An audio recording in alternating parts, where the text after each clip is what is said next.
Alright, in this live training I'm going to cover some things in Resi's control panel, which may be for advanced users or primarily for admins, but just to give an overview of how we might use this for rebroadcasting something that we captured earlier, or potentially downloading a section of a service. So let's just see where this live training takes us, and we'll dive right in.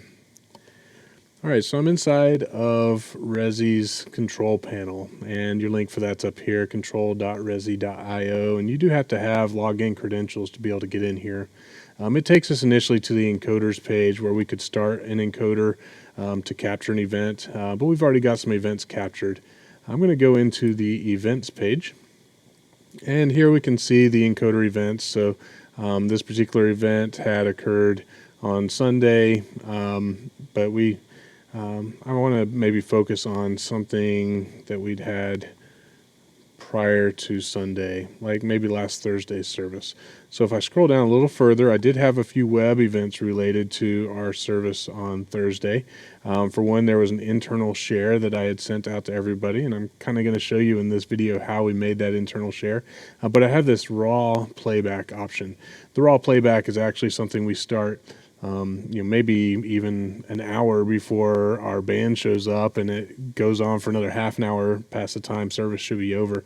Just a way of capturing absolutely everything that happens in the room for that evening, in case there's a piece of that we want to grab and rebroadcast or download for a future purpose. All right, so back into the Resi control panel, I'm going to go ahead and take a look at this Thursday evening raw playback, and we can look at that by going into the watch view here.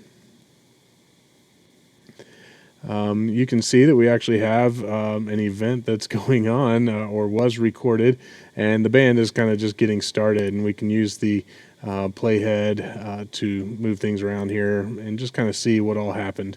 Looks like this is about 3 minutes before service. If we skip ahead a little more, we'll see we've got an element within the service, and so we've got the entire capture right here. Now what we can do is actually create some timestamps, and I can see that we actually have some timestamps already created here, but let's go ahead and create some new ones. So let's say we wanted to peel out of our recording just that portion that had Pastor Gary on stage. So let's see if we can find that real quick. All right, here's Pastor Gary, and he's reading some text, so I'm just going to use the playhead to move us somewhere close to the beginning of it, and let's assume this is the beginning of his moment on stage. So I've got this set up to where we want to create like a start point. Over to the right side, we have the Add Cue button, and it's going to ask us to name that cue. So I'm going to say Pastor Gary, and we'll just label it as Start. It has a time and position, and it does give me an option of sharing that with any other administrators for our account. But now we actually have, in addition to some of our other cues, there is a Pastor Gary Start option. If I go to a previous cue, like this Start cue, it just puts us near the start of the service. If I hit Pastor Gary Start and choose Go To, it's going to take me right back to that point that we had already set. Now, since we want to maybe rebroadcast or download Pastor Gary's section only, we're going to go ahead and play ahead a little bit and see if we can find an ending point for the time when he's on stage. This may take a moment. Oh, yep, look, we hit it almost right on. So let's just say that's the ending point that we want. I'm going to add an additional cue. We're going to name that. So Pastor Gary End. And I apologize you can't see that, but here we are. All right, so I'm going to create that cue. And now we actually have a Pastor Gary Start, Pastor Gary End, and some other cues that were needed for other reasons. And if I wanted to, I could jump back and forth between the start of his moment and the ending of his moment. So we've got two cues in there that are going to be used for future things. And so one of the future things we could do is simply download that item. So we can then choose our download button. This brings up a view. We have different resolutions that we could download. You might as well download the biggest. That's always preferred. The audio automatically strips it down to 2 channels. Although our encoder receives 8 channels of audio, we have created this web event with only 2 specific channels that could be used, and they are our broadcast mix feed. So our audio is almost always going to be a 2-channel option. And if there are options within there for higher resolution or quality, go ahead and choose the highest. We can then choose our start position and end position. So I'm going to say Pastor Gary start is the cue for our start, and I'm going to use Pastor Gary end as the cue for our end. And it gives us a couple notices here just to be aware. The start and end is sort of a suggestion for Resi. And so what it's saying is the actual start time may be up to 6 seconds earlier than the selected position. The good thing is if we're downloading this, we're probably going to throw it right into a video editor where we can trim it a little bit closer. We really just kind of got it close here. But you do want to make sure your start and end point includes the entire portion that you're looking for, not a little ahead or behind, if that makes any sense. Now we can choose download MP4, and it's going to go ahead and start a download for us. Of course, our web here may be a little slow, but you can see, hopefully, we're starting a download. And if we were to just look at this view, we can close the particular window we had while our download is still active. I'm not sure how long this will take, but let's see if we can give it a moment.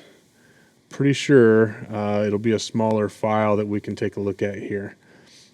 Okay, there we go. So we can choose to open this file, and you can take a look. It's actually just the portion of the sermon that we had selected, exactly as we were hoping for. And now I realize you may not have been able to see the entire screen in that little portion I showed you, but just trust that was a complete video of what we had downloaded. Now another thing we can do is we could rebroadcast this particular section. We're going to jump into the events. We can find that this event we were working off of is labeled as Thursday Live, Thursday Event Evening Raw Playback, Thursday Live. This is the event we were looking at. And let's go ahead and choose to start a web event. We had to find the particular web event because the way that Resi classifies all of our stuff is based off of just the times that the encoder is in use. So we're going to give it a web event name, and this is going to be just Pastor Gary. This is internal, so this doesn't really go anywhere. It just helps us to label, and might as well just call this a test. The web event profile is important, though. We want to know which of the event profiles we're going to use. This is important because when a rebroadcast were to occur, we schedule a rebroadcast based off of the web event profile. In this case, I'm just going to call it miscellaneous. The encoder profile is where we can actually choose whether we want channels 1 and 2 are our default channels for audio, and channels 7 and 8 are broadcast audio. I need to use 7 and 8 because that is where the best audio is in our particular case. We can choose the start position of this stream, and we're going to choose Pastor Gary's start. And again, these are just the same timestamps as we had earlier. We choose an ending point. We want it just to be a real-time play out. The way that we use it, Resi at Mercy Hill, is we don't use the web players very often, but there is a little bit of a difference on these options if you do use the web player. I'll just use it real-time play out for now. We can add a social media destination, so I'm going to choose my production team account. I'll go ahead and list it or unlist it in there, so that way, since this is just simply a test, it's not going to post on our site here. But the title that we do put in here is what the public will view on YouTube if we were to actually broadcast this. So I'm going to say Pastor Gary brings the word, or something corny like that. And you can give a description as needed. We'll say we're done. And it indicates down here that we actually do have an expected new broadcast that will be unlisted that goes out to the web. And we'll start that web event. Now, what's going to happen at this point is in about 20 to 30 seconds or so, if I were to go to my YouTube channel, I would see that a live stream has started, or a simulated live stream. and it's going to my production team YouTube channel. That event has started, and then over the course of the time that it takes for it to rebroadcast that, it will remain showing us that that event has started, and then when it's done, it just shows that it has stopped. That's a way that we would rebroadcast something that we have currently captured or previously captured on Resi. So we've covered a couple things here. First, we covered how to set start and end timestamps or various timestamps throughout an event. We showed how to download an item based off those timestamps. We also have shown now how to rebroadcast that item based off the timestamps that we had set. Typically on a Thursday evening, as I was describing before, when we capture our broadcast, it is a full, like, several hours worth of capture. I do use the tools I just showed you to set a start and an end point, and I rebroadcast that on a Saturday evening. We use Saturday evening because it is the optimum time for our missionaries to be able to join us overseas, because this is almost like their Sunday morning service for them as they're out in the missions field. You could rebroadcast at any time. I can also rebroadcast in a way that's unlisted completely, so that it could be just for internal use. And there's a lot of reasons for that. I also use Resi in combination with my YouTube account as an archive for various things. And so all of these different events that we capture can be used in a whole lot of different ways. This is really just the tip of the iceberg.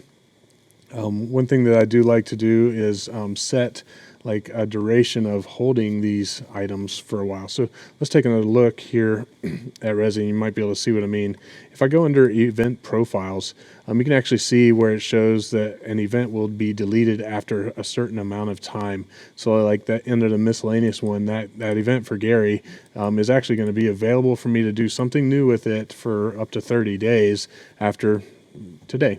And so if I were to go back into my events and say I wanted to maybe do something special with this particular event, for 30 days it will be available out there. And you can see the remove time is listed right there in our dashboard. So at any rate, that's the control panel for Resi to be used specifically for grabbing a section of a video or rebroadcasting. Again, this is only used by key personnel within our team, but there may be a point where you become that key personnel and need to know how to use it. Hope that helps, and keep checking back for more videos. Thanks for joining.